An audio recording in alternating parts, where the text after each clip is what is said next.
नमस्कार किसान भाइयों, जेडी न्यूज यूट्यूब चैनल में आपका स्वागत है। मक्का के भाव में आखिर कब बनेगी तेजी? क्या मक्का के भाव किसानों को मिलेंगे अच्छे? इस पर करेंगे विस्तार से चर्चा। किसान भाइयों, लगभग राज्यों में मक्का के भाव की बात करें तो मक्का के भाव 1,000 से 2,000 रुपये प्रति क्विंटल के बीच चल रहे हैं। हालांकि मक्का का न्यूनतम समर्थन मूल्य सरकार ने 2,400 रुपये प्रति क्विंटल तय किया है, लेकिन न्यूनतम समर्थन मूल्य से मक्का के भाव काफ़ी डाउन है।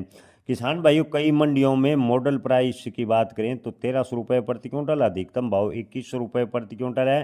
हालांकि तेलंगाना सरकार ने किसानों को लाभ देने के लिए मक्का खरीदी की बात की है। राहुल चौहान ने बताया कि तेलंगाना सरकार 8 लाख टन मक्का की खरीदी करेगी, जबकि तेलंगाना में लगभग 11.5 लाख टन मक्का का उत्पादन होने का अनुमान है, अग्रिम लगाया गया है। किसान भाइयों, तेलंगाना सरकार अगर 8 लाख मक्का खरीदती है तो अन्य किसानों का क्या होगा? ऐसा ही एक बड़ा सवाल है उठ रहा है। सरकार लगातार न्यूनतम समर्थन मूल्य पर अपनी पीठ थपथपाती है कि हमने न्यूनतम समर्थन मूल्य बढ़ाया है, लेकिन ज़्यादातर किसानों को न्यूनतम समर्थन मूल्य का लाभ नहीं मिल पाता। ये एक देश में बड़ी सच्चाई है। किसान भाइयों, आपको बता दें कि राहुल चौहान ने बिजनेस लाइन से कहा कि एथनॉल प्रोडक्शन की ओर से मक्का की डिमांड कम होने की वजह से भाव पर दबाव बना है। इसके अलावा इथनॉल उत्पादन के दौरान बनने वाला डीजीएस से अब पोल्ट्री फीड सेक्टर में सबसे ज़्यादा उपयोग किया जा रहा है, जिससे मक्का के भाव पर दबाव देखने को मिला है। किसान भाइयों, महाराष्ट्र में ज़्यादातर मंडियों में मक्का के भाव 1,200 से 1,300 रुपये प्रति क्विंटल चल रहा है। एग्रो इंडस्ट्रियल पीपी पवार के अनुसार पिछले साल इथनॉल की ज़्यादा डिमांड के कारण मक्का के भाव ठीक ठाक किसानों को मिले थे।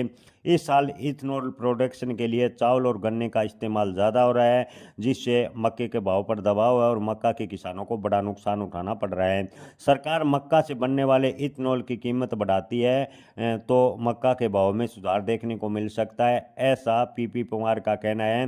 किसान भाइयों, भले ही तेलंगाना सरकार 8 लाख टन मक्का खरीदे, लेकिन अन्य राज्यों का क्या? अन्य राज्य ज़्यादातर केंद्र पर निर्भर है। अन्य राज्यों की डिमांड है कि केंद्र सरकार हस्तक्षेप करे ताकि हम न्यूनतम समर्थन मूल्य पर मक्का की खरीदी करें।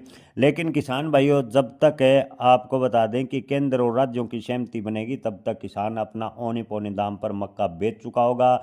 ज़्यादातर किसान पूर्ण रूप से मक्का के इन दिनों बर्बाद हो रहे हैं, काफ़ी आर्थिक नुकसान उठाना पड़ रहा है। मक्का का अब की बार बुआई का रकबा बढ़ा, इसके अलावा उत्पादन भी ठीक ठाक निकला, लेकिन भाव नहीं मिलने की वजह से किसानों को भारी नुकसान उठाना पड़ रहा है। कई किसान संगठनों ने सरकार से मक्का के तहत आपको बता दें कि प्राइस सपोर्ट स्कीम के तहत मक्का खरीदी की मांग की है। तेलंगाना में कृषि मंत्री तुमाला नागेश्वर राव ने केंद्र को पत्र लिखकर कहा कि राज्य सरकार किसानों की मदद के लिए 2,500 रुपये करोड़ की मक्का खरीदेगी, लेकिन केंद्र को भी सहयोग जरूरी है। कृषि मंत्रालय 2025 के तीसरे अग्रिम अनुमान के मुताबिक भारत में मक्का का उत्पादन 422.81 लाख टन इस बार रहेगा, जो पिछले साल 376.65 लाख टन मक्का का उत्पादन हुआ था। जी हाँ किसान भाइयों, इस बार मक्का का उत्पादन ज़्यादा निकला, लेकिन किसानों को मक्का के भाव कई मंडियों में तो मात्र चारे के बराबर में नहीं मिल पा रहे। जी हाँ किसान भाइयों, आपको बता दें कि जो गेहूं का भूसा व अन्य भूसा है वो राजस्थान में 700 से 800 रुपये प्रति क्विंटल है, लेकिन किसानों को मजबूरी में 700 से 800 रुपये प्रति क्विंटल कई मंडियों में मक्का बेचना पड़ रहा है।